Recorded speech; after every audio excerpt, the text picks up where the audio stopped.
Hi there. Okay, me and Matias, we are going to present to you the case study that is in chapter number 3, Designing Workplaces or Course for Chinese Healthcare Workers at a Boston Nursing Home. The case is presented by Johan Uvin. He's from Belgium. He has extensive experience in workplaces, so with immigrants in Boston.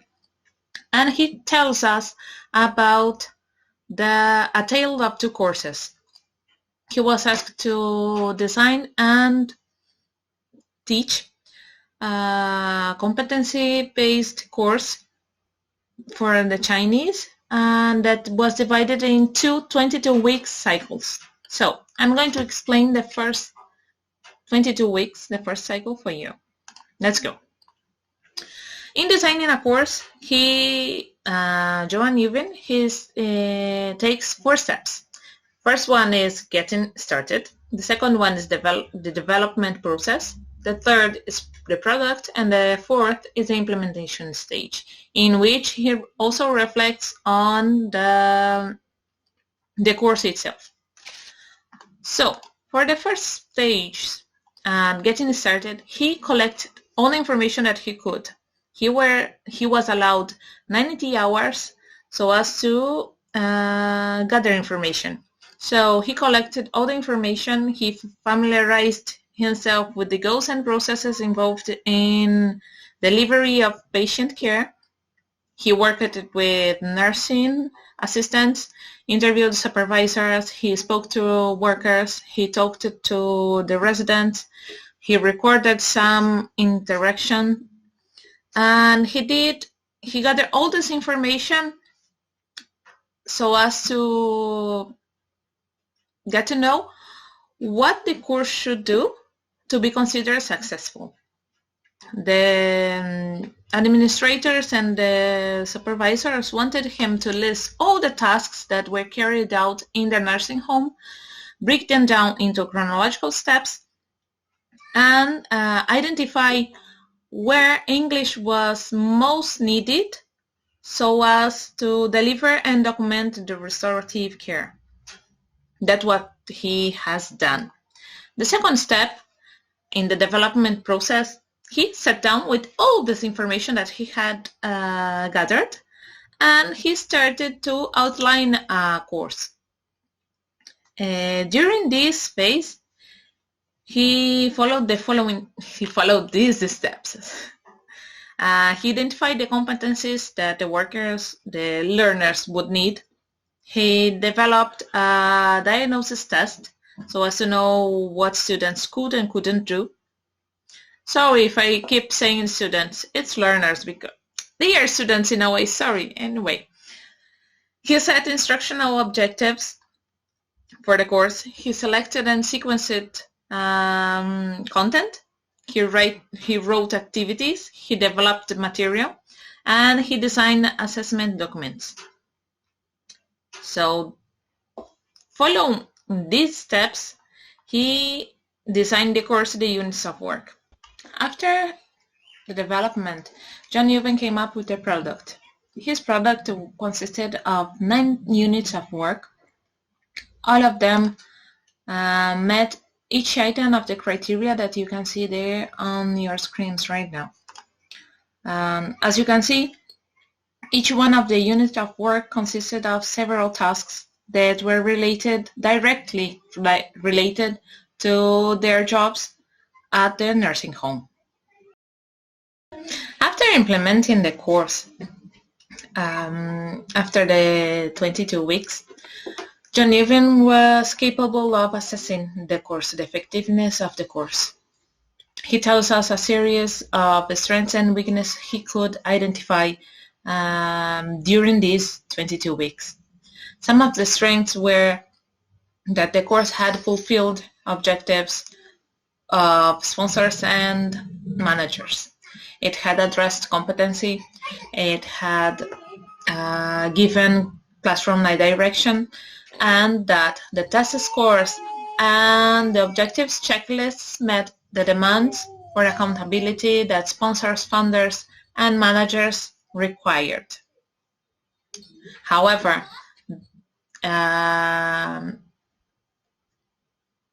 to him, the course hadn't been that successful. He tells us that even though all the people behind his hiring was pleased with the results, he was not. He tells us that he had concerns on several levels of the course. For him, the course had failed in content and method and in assessment aspects. And as regards content, he tells us that he hadn't addressed social, affective, cultural, cognitive, or metacognitive needs of students, for instance. And as regards methods, he tells us that most of the methods that he used in the teaching were not compatible with the learning styles, strategies, and activities of Asian learners. And as regards assessment, he tells us that some of the assessment documents he used were not compatible with the preferences of the learners. So, all in all, he tells us that even though founders, sponsors, managers, and all those people were happy and pleased with the results of the course, he was not. He tells us that his product was unworkable because he could not use the same course that he had given in this 22 weeks. He could not use it in time. He could not keep on using the same course because it didn't address students in the way they needed to be addressed. So that's it for the first 22 weeks. Now we are going to listen to Mati. He's going to tell us about the second 22 weeks. Okay, so in this new approach, in this second approach, after the first 22 weeks, Uvin decided that it was time to make a change because he took into account the strengths and the weaknesses from the previous course. So in this course, he realizes that what he needed to implement was the participation of students. In this case, he needed to involve learners in the pre, while, and post process of learning. So he explained that it is necessary to think about learners in the pre-planning stage, in the teaching stage, and in the assessment or documentation of the learning process stage. Let's see. So he started doing this new investigation before working with this new course design by looking for help. Something that I loved about Uvin was the fact that he looked for help from the help of the residents, trainers, supervisors, and administrators. They helped a lot because they provided with significant information as regards the issues that the nursing home was facing and also the context and the learners' needs. Then he included new input mechanism in order to gather information to collect data. For example, one of the examples was to keep dialogue and journals with his students, to plan house visits, and to have conversations with students in the classroom and outside the classroom, in the moments in the classes, in the moments in which he was teaching, and also when he was meeting his students in the corridors, for example. So after doing this research, he decided to implement a new approach called the problem-posed approach.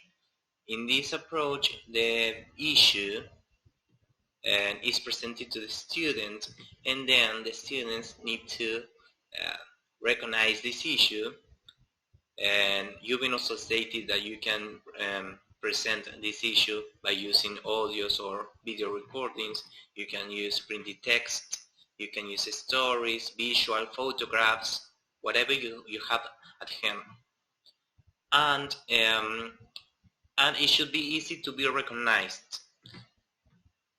And in this case, the students recognize the problem, then they share their experiences, they find similarities or differences with the issue that the students have in this problem, and then they have to look for similarities as personal experiences.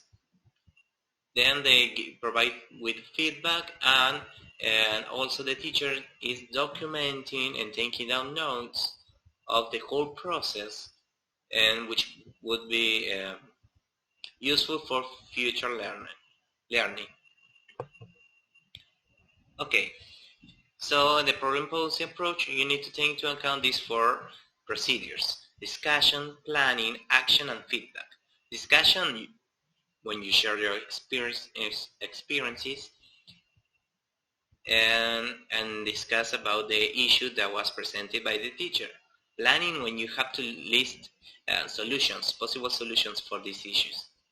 Action, when you think about how to solve this problem, and learners also practice this solution.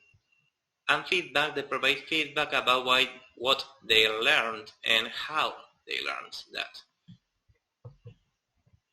For example, in Uvin's provided with 2 dialogues with the students. In the first dialogue, you can see that there is a nurse and a resident. They are talking, having a typical conversation at the nursing home, and you can see in the dialogue 1, you can see fluency, fluent communication, because the nurse is using complex sentences. But in the case of dialogue 2, the nurse is only using single word sentences, which turn out to be kind of a rude conversation. Because in the first one, the nurse says, "Hello, how are you? Can I come in? I have to clean the room." "Yeah, sure, come in, no problem. How are you?" "I'm fine."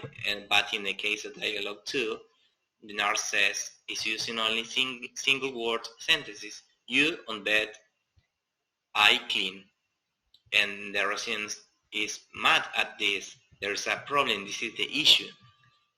The issue has to do with the lack of communication, the lack of this ability of speaking of English. So what the teacher does is to read this dialogue several times.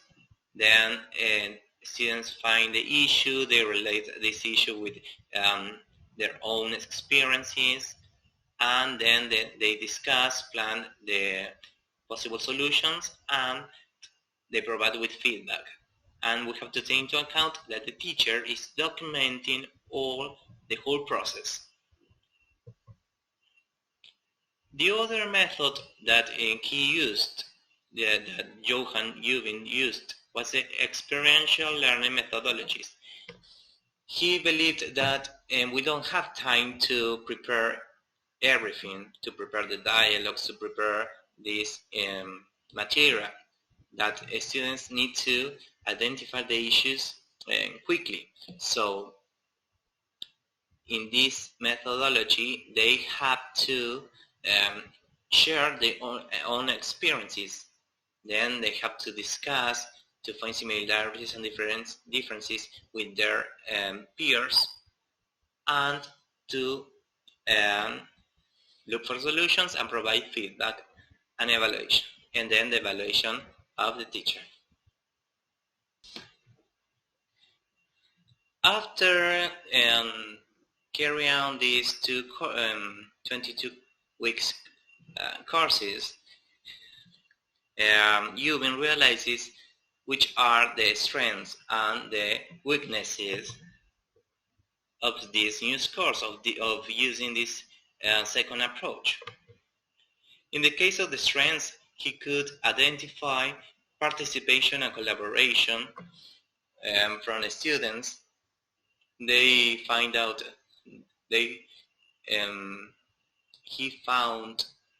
a new environment, a very enriching environment, learning environment for both of them. And what else? He also realized that the classroom activities became more compatible with the activities, since learners were the ones who created these activities because they were sharing their experiences, and the material was very useful since it was also generated by the students, especially using this the second methodology, the experiential learning methodology. And in the case of the weaknesses, well, the weaknesses were the fact that even both methodologies, the problem-posing methodology approach or the other approach, experiential learning methodologies, both of them cannot be that successful at first, because students may feel not that sure, not that confident, or not that comfortable when they want to share their experiences. They might feel overwhelmed, or their self-confidence may go down. So Uvin stated that it is important to set trust and to provide with the main purpose of the approach.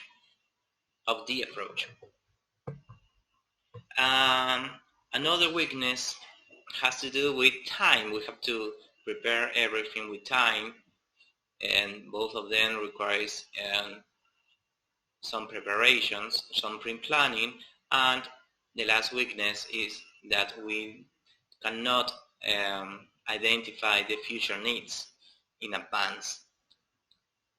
That's one of the drawbacks that Uvin identified.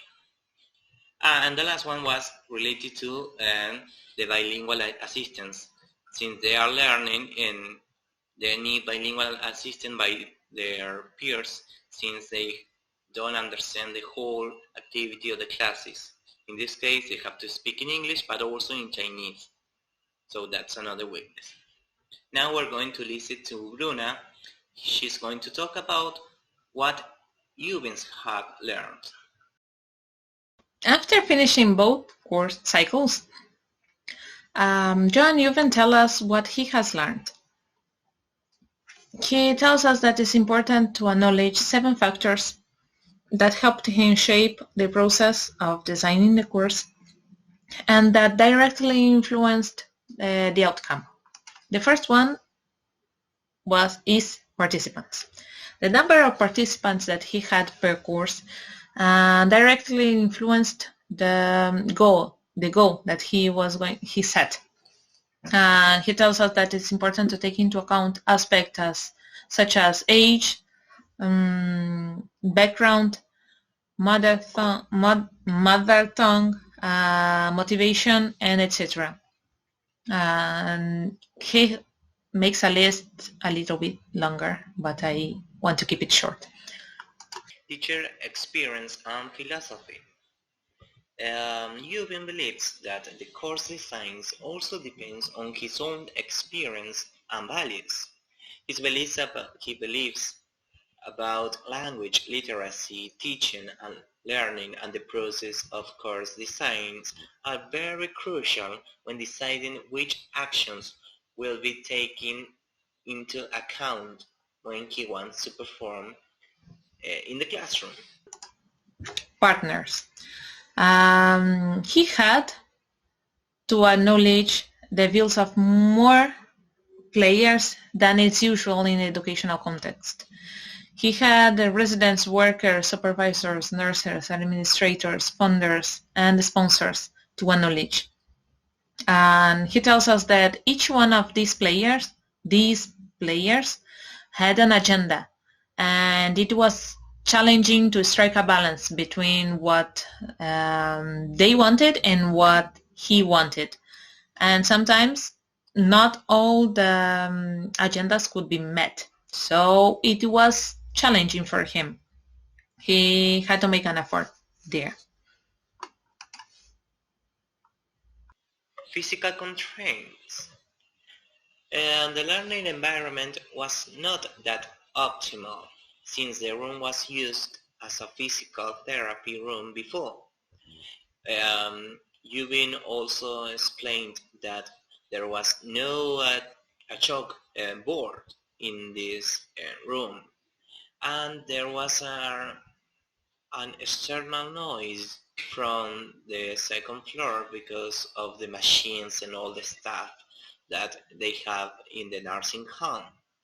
But in the case of the access to the resources, human resources and material resources, and he was able to get them. This access was very successful. He was able to carry out the activities. In addition to the physical constraints, the time constraints were also something that we have to bear in mind and to guide our decision making. For him, time constraints were the amount of time students could devote to learning, their family responsibilities, their work schedules. They are all aspects that we have to bear in mind when planning or when designing a course. For him, these time-related aspects helped him to prioritize his goals and to keep them achievable. Impact of the funding guidelines. Since the course is dependent on these funds, and he had to take into account the funding guidelines. So he organized everything in such a way that the needs assessment, the setting goals, the selection of and sequencing of content, the activities and assessment and evaluation procedures, and the development of material ended up to be far-reaching. Okay, and the last one is the political, social, and economic climate. The funding guidelines, as they applied to the South Coast Manor project, established the link between the nursing home needs and goals and the political, social, and economic needs of the nation as it enters the 21st century in general. So he had to take into account all the political, economical, and social issues that are part of this period of time. To conclude, Johan Uvin tells us that he learned at the end of the course, he learned that the key point in course design is that it does not happen in a vacuum, which means that you have to bear in mind all the aspects, all these factors that can influence, can have an impact on your course. He designed two very different models of course design, and both of them had advantages and drawbacks. And to conclude, I want you to listen to a quote. I want to end the presentation with a quotation directly from the book. It says, "My experiences, however, have demonstrated the importance of viewing course design as an ongoing process that involves learners actively in identifying course content, methods, and assessment tools." Our final thoughts. So in the handout number 2, we have a question that go more or less like this. How can this experience serve you in designing your own course or something like that? So for me, reading Johan Uvin script was enlightening because it helped me to realize how necessary it is for us to understand the students' needs, not only state on our course design, what we think students need, but getting to know really what they need, truly what they need, and that they needs go beyond work or the study that we wanted them to have.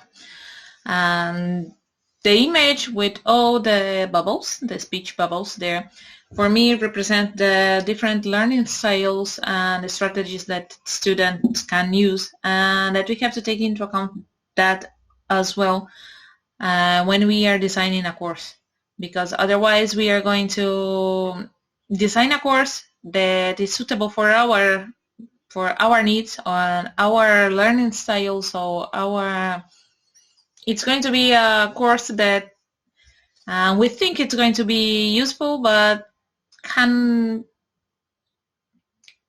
end being unworkable, as Johan stated. The 2 clocks over there at the bottom, one of them represents the one on your right.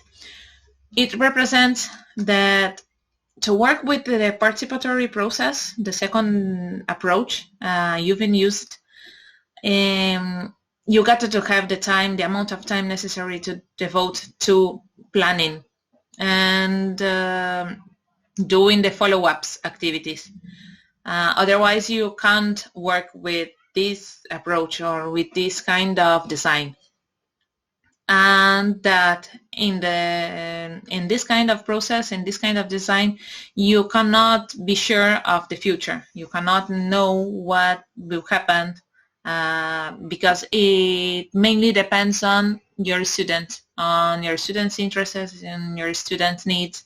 And so you should bear that in mind when you use the participatory process, learner-centered, when you design. I really appreciated his honesty in telling that he didn't like the first course, and it helped me to realize also that it's okay. You reflect on the work that you have done and to decide that it's no good and you can start over. And it's always okay to start over. And the last image, for the one on your right, your far right, other roads, it means that there are several roads that we can use, we can take as teachers in designing, and that the horizon, our goal, must be there, but sometimes it's okay to divide from our goal. It's okay to have an unclear future for our course design. It's okay to be feeling this goal as we are walking the path, so as to say. So that's it for me. Hope you learned something. I hope you have understood everything. Bye. Okay, so the final thoughts. In my personal opinion, I believe that reading this case study was very enriching and was such a good experience, since I really loved two ideas. The idea number one is this approach, the problem posing approach. I think that it's very interesting to present a problem, an issue to our students in order to ask for participation, and also it is a very good resource to foster language communication, to practice English. And I really loved this idea of investigating, of doing a lot of research before giving lessons. And I really love this Uvin's investigation that he did when he interviewed all the participants from the nursing home, and when he wanted to know more about the classroom, the learning environment that he was supposed to teach. And I also agree with Bruna's idea, this idea of starting over. I think that it's okay to start over and to start from scratch, and to also to reflect on the course design, and to recognize that if there is a problem, we should stop and think about the way that we can change our course design so as to make it more successful for our learners and for teachers as well, for us.